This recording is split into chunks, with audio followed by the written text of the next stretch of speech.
tu m'expliquais simplement pourquoi qu'on pouvait avant survivre avec un revenu familial, puis aujourd'hui 2, c'est même pas assez? Il y a plusieurs raisons. La première, c'est l'inflation. Le coût des choses a vraiment augmenté les dernières années, mais depuis les années 80. Puis aussi, les besoins des gens ont aussi changé. Les besoins fondamentaux, non.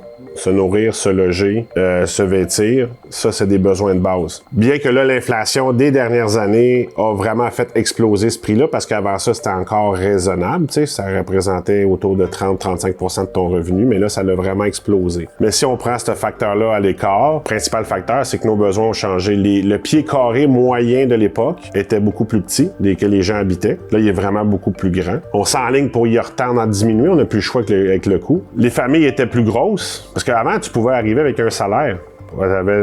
T'avais plus qu'un ou 2 enfants, souvent. Tu pouvais quand même arriver avec un salaire. À cette heure, tu peux plus. S'il y avait une télé, il y en avait une. Il n'y avait pas 3 télés. Il n'y avait pas, à Noël, c'était pas 1000 piastres de jouets. T'avais un orange, t'étais chanceux, t'avais un petit auto. C'était pas comme aujourd'hui. T'sais, aujourd'hui, pour être heureux, les gens, ou pour se considérer comme bien, ben, faut absolument qu'il y ait en voyage. Les vacances, faut que tu sortes du pays, généralement. Ça te prend les autos. Il y a plus d'autos par famille. Il y en avait une. Tout le monde fitait dedans.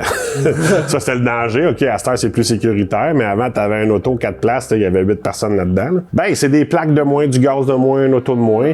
Il y avait moins. Les gens avaient moins, puis gardaient les choses plus longtemps. Tout est plus accessible.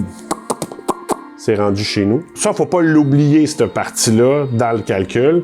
Bien que, comme j'ai dit tantôt, je me répète, le coût du logement au Canada a explosé avec les vagues d'immigration. Avec les vagues d'immigration, les prix ont explosé. Puis c'est bizarre parce qu'aux États-Unis, le prix des maisons a stabilisé. Puis aux États-Unis, sont encore une famille normale, une famille de la classe moyenne peut encore s'offrir une maison. Ici, c'est un défi. Est-ce que le prix des maisons... Est-ce que je sais que, début de COVID, le prix des matériaux ont explosé?